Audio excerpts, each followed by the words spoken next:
sejahtera dalam kasih Tuhan kita Yesus Kristus yang sudah memberkati saudara dan saya sekalian. Saat ini saya bersama anak Tuhan yang luar biasa, dari gelap dipanggil Tuhan kepada terangnya yang ajaib. Dan bagaimana kita akan mendengar kesaksiannya, bagaimana proses dia kok dari orang yang garis keras bisa datang dan percaya kepada Isa Al-Masih. Dan saya percaya itu bukan suatu kebetulan, tetapi itu semua kasih karunia Tuhan. Karena firman Tuhan berkata, bukan kamu yang memilih aku, tetapi aku yang memilih kamu. Jadi ketika seseorang dipilih Tuhan, itu adalah anugerah yang luar biasa. Dan itu sesuatu yang berharga sekali. Karena kita boleh datang percaya kepada Isa Al-Masih yang mempunyai kebesaran di dunia dan di akhirat. Dan dia adalah jalan menuju ke surga. Dia adalah jalan keselamatan, jalan kehidupan bagi setiap kita orang yang mau percaya kepada dia. Nah, saat ini saya bersama Mbak Siti ya. Ini Mbak Siti ini dari latar belakang keluarga yang cukup garis keras dan masih ada keturunan dia ceritanya ya. Kita akan mendengarkan bagaimana dia terima Isa Al-Masih, dan saya berharap kesaksian ini boleh menjadi berkat bagi kita sekalian. Ya, silakan Mbak Siti memperkenalkan diri, ucapkan salam dengan saudara-saudara kita yang menonton channel YouTube ini. Shalom untuk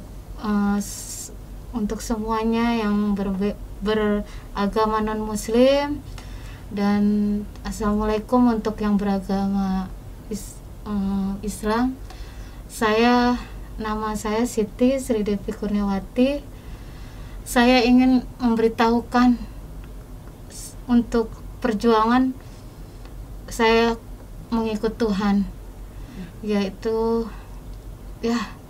ini saya asalnya dari Betawi dan ada keturunan juga, itu saya tidak bisa sebutkan. Oh, jadi Mbak Siti berasal dari Betawi gitu ya? Iya. Campuran nih. Iya, campuran, ada garis keturunan juga. Gitu ya. Saya tidak bisa sebutkan.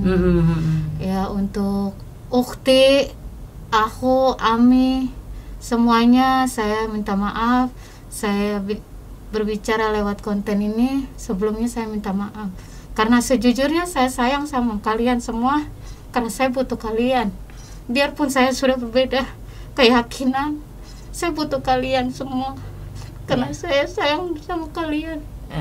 Kita, Mbak Siti ini sangat mengasihi keluarganya ya, meskipun keluarganya membuang ya, dan tidak menganggap lagi. Memang itu satu resiko, Mbak. Ketika kita terima Yesus, ada resiko yang harus kita terima, ada harga yang harus dibayar. Nah, untuk melalui konten ini juga Mbak Siti meminta maaf pada keluarga ya. Ya, tetap bagi keluarga harus mengasihi, karena Tuhan juga berbicara kasih ya. Hablum minallah wa hablum minanas. Ya, saya percaya kita hamba-hambanya yang mempunyai kasih, mari kita terapkan. Kalau Tuhan saja bisa mengampuni, memaafkan ya.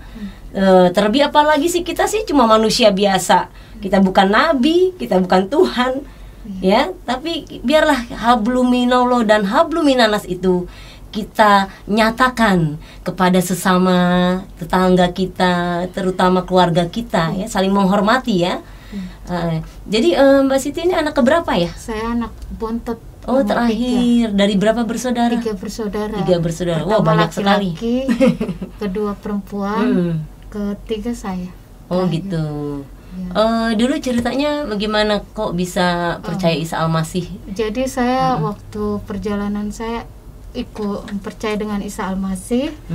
Awalnya saya entah kenapa saya duduk di sebuah kosan gitu, tinggal di sebuah kosan di daerah Kalimalang, yaitu nama daerahnya Kampung Bayur. Nah setelah itu saya bertetanggaan dengan anak kampus orang Kristen lah, campuran dia dari mana. Nah disitulah saya terketuk hati saya dengan alunan lagu Ku Ketuk Pintu Hati. Lagunya seperti ku ketuk pintu hatimu. Dari situ seolah-olah kayak saya itu yang diketuk. Hati saya gitu. Nah dari situ kenapa saya seperti ini gitu, terketuk sekali hati saya gitu, sampai saya air mata mengalir. Akhirnya saya coba berjalan. Saya kebetulan lagi menghadiri acara taklim daerah Kebun Nanas.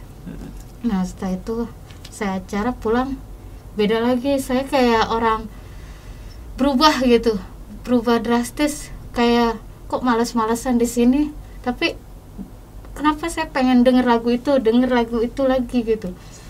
Akhirnya tiba-tiba saya melalang buana lah, saya punya teman yang namanya Yolanda, orang Kupang. Saya punya teman orang-orang mana aja ya. Dari situ mereka suka ngajak acara saya, Dev saya punya acara nih, acara kayak anak mau di apa, kalau kita potong rambut lah, kalau orang Muslim bilang kan potong rambut, ada hakikah juga ya, macam-macam. Kalau dia kan bilang di baptis gitu. Nah saya datang, tak kenapa di saat membawakan lagu pujian saya berteriak nangis sampai keras banget, sampai saya pingsan itu. Di situ saya yakin, ya saya berpikir, ya Allah ya Tuhan, saya gitu, kenapa saya seperti ini? Jika memang saya harus diarahkan ke arah situ, berikanlah petunjuk.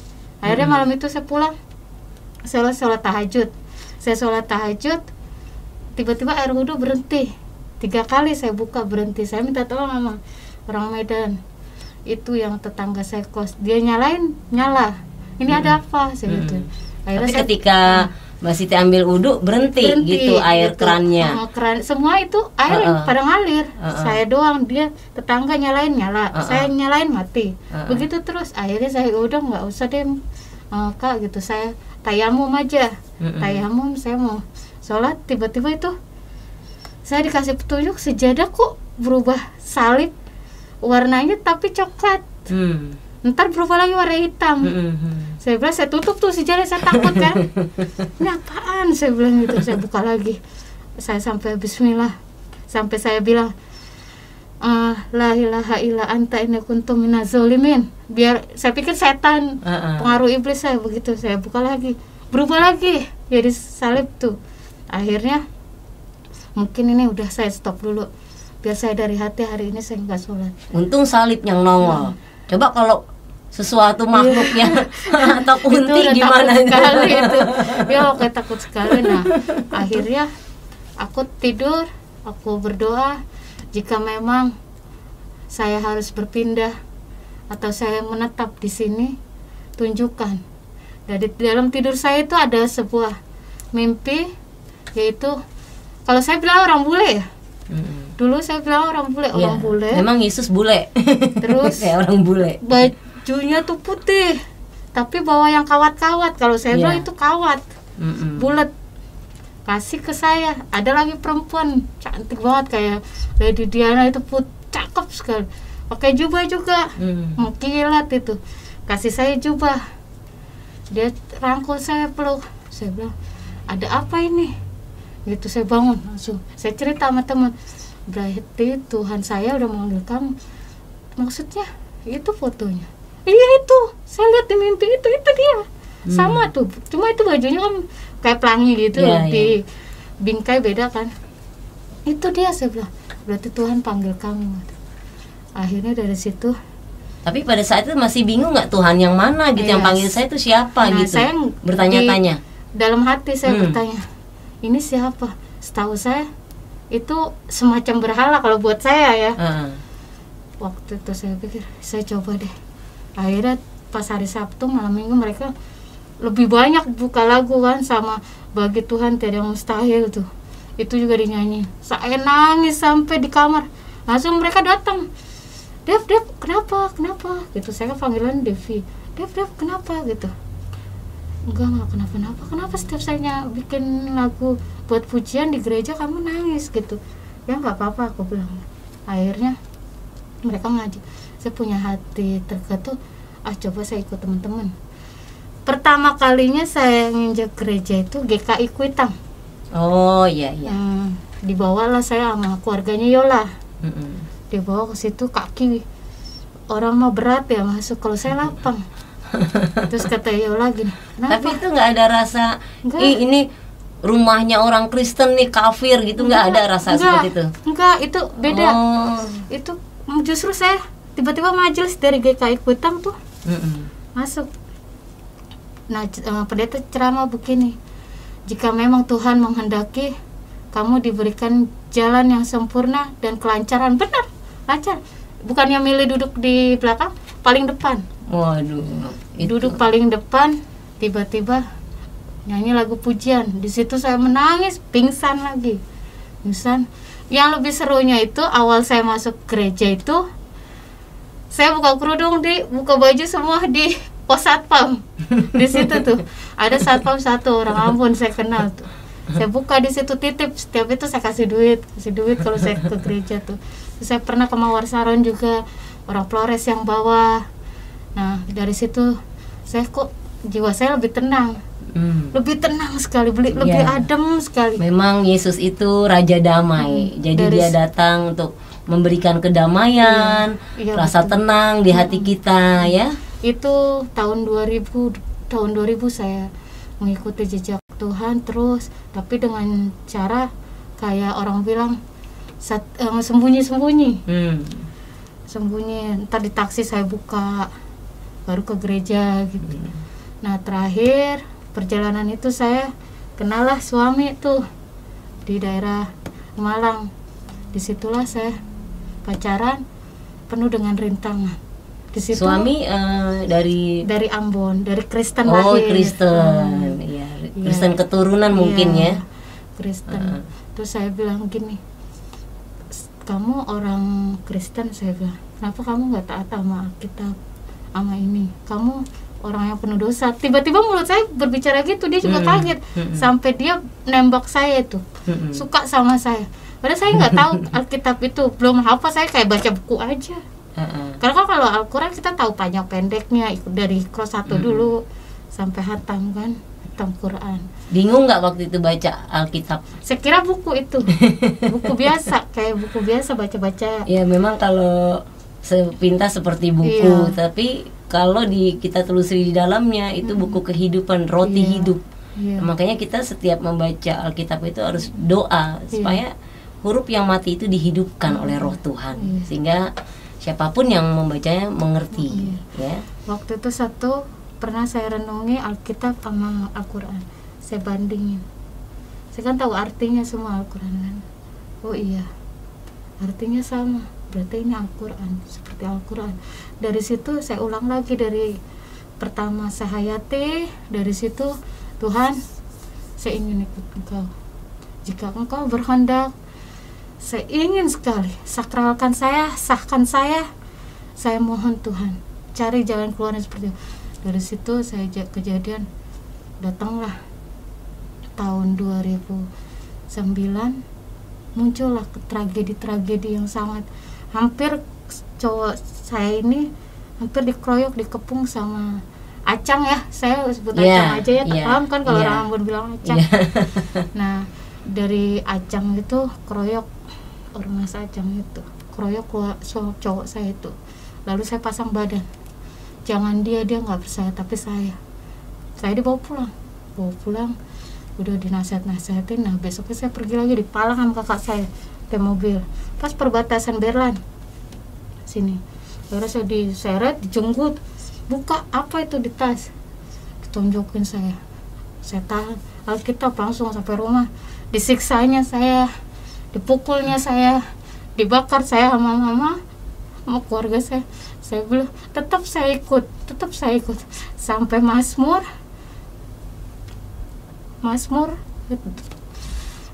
pasal 27 sih deh, nempel di payudara saya. Saya bilang saya yakin saya mau ikut Tuhan, saya pengen ikut Tuhan. Saya bilang, Tuhan aja, Tuhan teman saya aja bisa hidup kembali. Kenapa saya disiksa seperti ini nggak bisa hidup kembali? Selama ini saya membutuhkan kasih, sayang keluarga, rangkulan keluarga. Tapi selama ini dari kecil saya belum pernah menemukan rangkulan keluarga, belum pernah. Seperti juga Ukti, Ami nggak pernah kasih saya. Sebenarnya ada yang Ami nggak pernah tahu, nggak pernah keluarga saya tahu apa yang terjadi dalam hidup saya masih kecil. Saya nggak pernah, cuma kakek sama abah saya yang tahu. Jadi dulu Mbak Siti ini hidupnya sudah susah ya, tidak pernah mendapatkan kasih sayang orang tua. Bahkan saya sangat berat ya, berkat dari kakek saya. Kakek saya punya kakak, nenek juga. Saya dididik agama sampai saya, tapi kalau dari nenek tiri saya disiksa terus. Cuma Ami saya nggak pernah tahu, kan Ami sama abah saya selalu di luar, kerjanya nggak pernah ini. Tapi itu sudah terima Isa Al-Masih penyiksaan itu? Iya masih. Tapi saya belum jadi Isa, jadi Kristen. Saya belum dibaptis belum. gitu ya. Bahkan waktu itu dapat suami itu menikahnya dia pergi dulu 2009. Menikahnya apa? Secara Kristen. Oh, secara Kristen. Iya, saya kabur ke Ambon itu. Kabur ke Ambon, saya jual semuanya, lalu saya minta sama cowok saya mau baptis ini di sini, saya pengen disahkan sini, betul-betul saya ingin ikut Tuhan.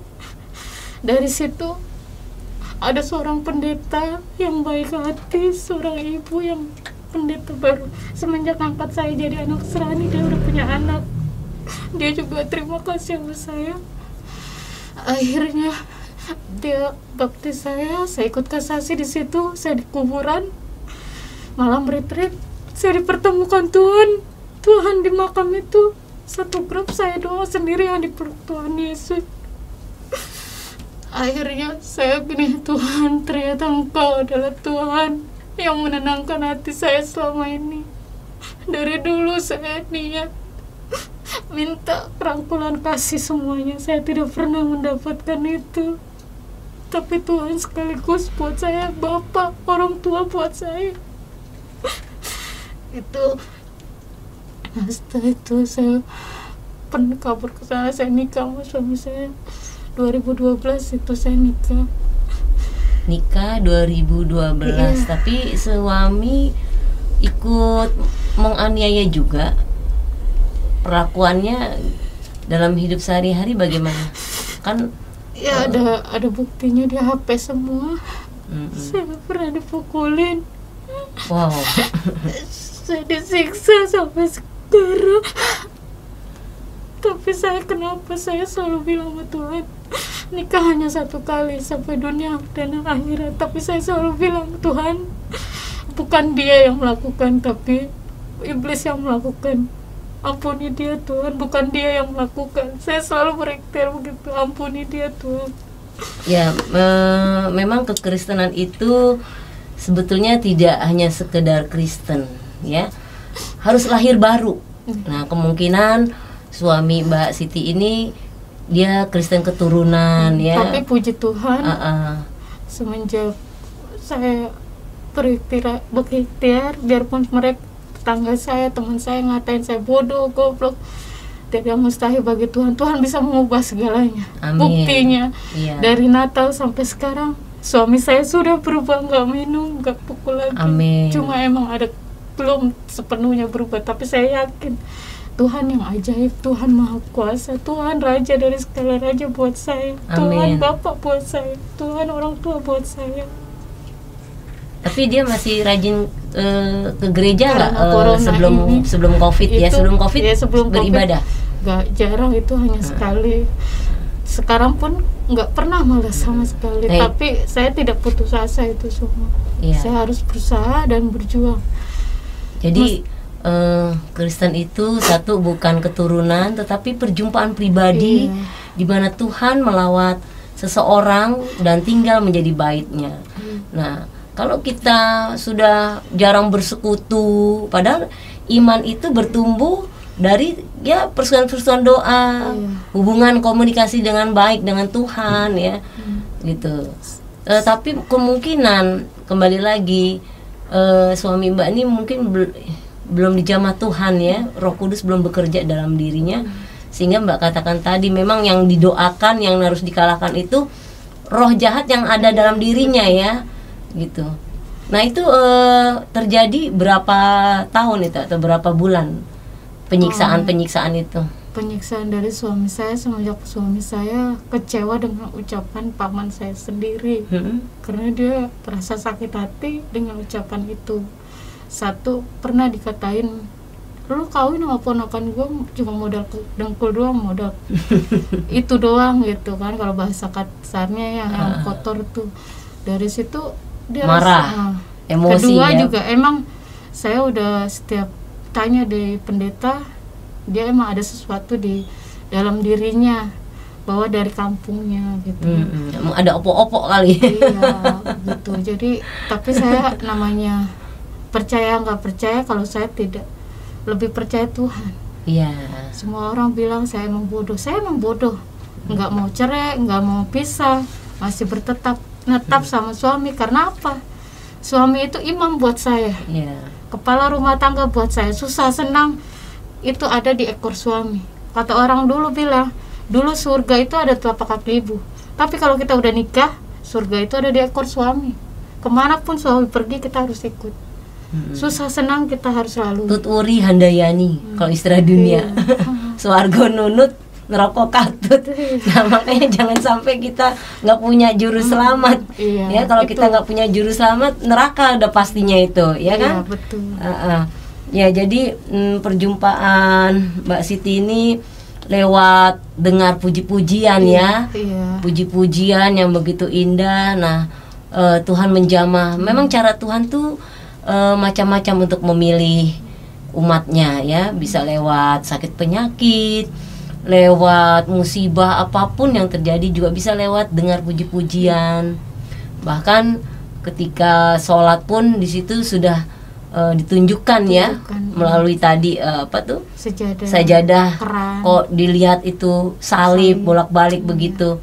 Itu Mbak, kalau bukan pekerjaan Tuhan itu nggak bisa, karena kekristenan itu anugerah. Ya, jadi Mbak Siti bersyukur dipilih Tuhan, dan orang yang dipilih walaupun Mbak Siti mau tinggalin Tuhan kemanapun pasti dikejar, nggak bisa lari. Saya juga prinsip seperti ini. Sering suami tanya, jika saya meninggal, jika saya bercerai atau ditinggal cerai sama saya, apakah kamu akan berpaling? Tidak. Agama tidak bisa dipermainkan. Kayak semacam kita oper-oper. Saya tahu hukum agama kayak gimana. Emang mati enak nih, pindah, lu dilempar di neraka ini, itu kagak bisa. Kalau saya prinsip, saya udah bilang saya akan mati, sampai mati pun saya tetap pegang prinsip saya. Jadi, bilang begitu. Hidup kerohanian Mbak Siti ketika dijamah Tuhan sudah punya prinsip suami sekali seumur hidup gitu ya, sampai mampus ya. Tetap gitu. Mau dia mau nyiksa saya, mau dia mau apain saya, tetap saya harus dengan dia gitu ya.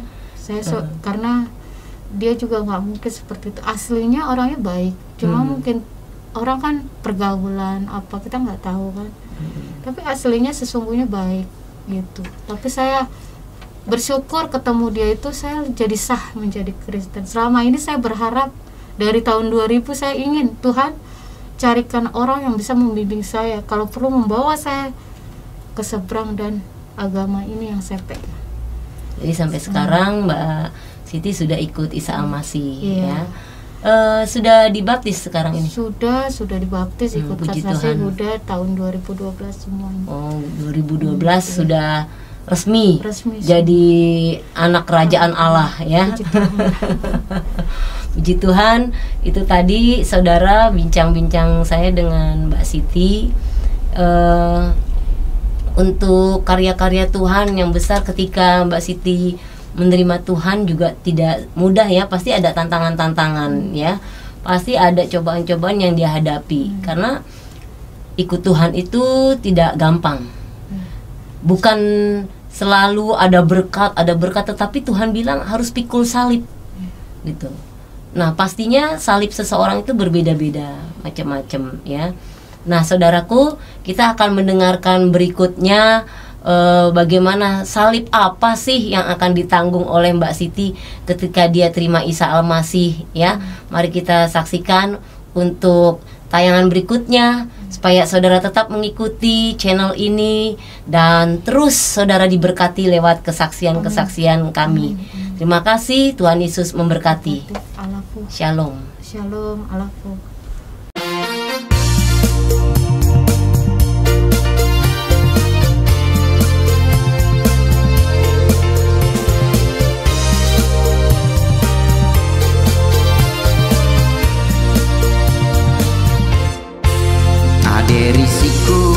Resiko apaan sih? Waktu kita ambil keputusan, Ada-ada aja. ada risiko. Resiko apaan sih, Bang? Waktu kita terima Tuhan Yesus, Oh gitu. ada risiko. Itu dia. Iblis pasti kagak diem aja. Itu emang musuh besarnya, Bang. Ada risiko. Bener tuh, Bang. Keluarga benci ame kita. Dikucilin dah. Ada risiko. Yoi. Hidup kagak punya ape-ape. Wah, gawat deh. Ada resiko. Pasti ada Waktu risikonya. kita ambil keputusan, Itu dia. ada resiko. Ada risikonya. Waktu kita terima Tuhan Yesus, Pikul salib, sangkal diri. ada resiko. Pasti ada Iblis risikonya. pasti kagak diem aja. Hati-hati. Ada resiko.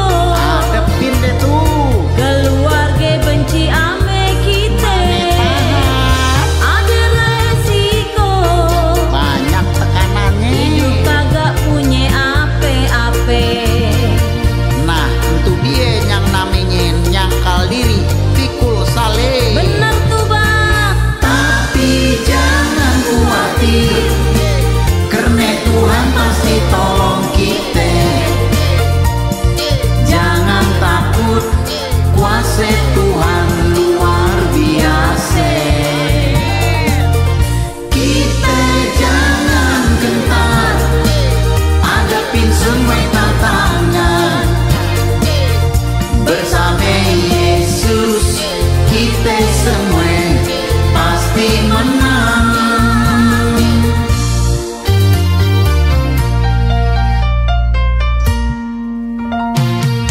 Pok, Iya, Bang. ikut Yesus itu emang enak. Nah, berarti ada kagak enaknya dong. Iya, enak ini kok ya. Apa? Kita ditebus dosanya, diselamatin. Oh, Kagak enaknya mesti pikul salib. oh kayak gitu. Iya, sangkal diri. Oh. Banyak orang kagak suka. Iya. Kadang-kadang dibenci keluarga. Oh. Kadang-kadang bisa bokeh loh. Alias bisa jadi gembel juga tuh, Bang. Makanya mesti militan. Iya, betul. Sekali Yesus tetap Yesus. Ada risiko Ada resikonya. waktu kita ambil keputusan. Banyak tantangan. Ada risiko Pasti ada tuh. waktu kita terima Tuhan Yesus. Pasti masuk surga. Ada risiko. Tapi ada resikonya. Iblis pasti kagak diem aja. Musuh bebuyutan. Ada risiko. Mesti dihadapin tuh. Keluarga benci ame kita.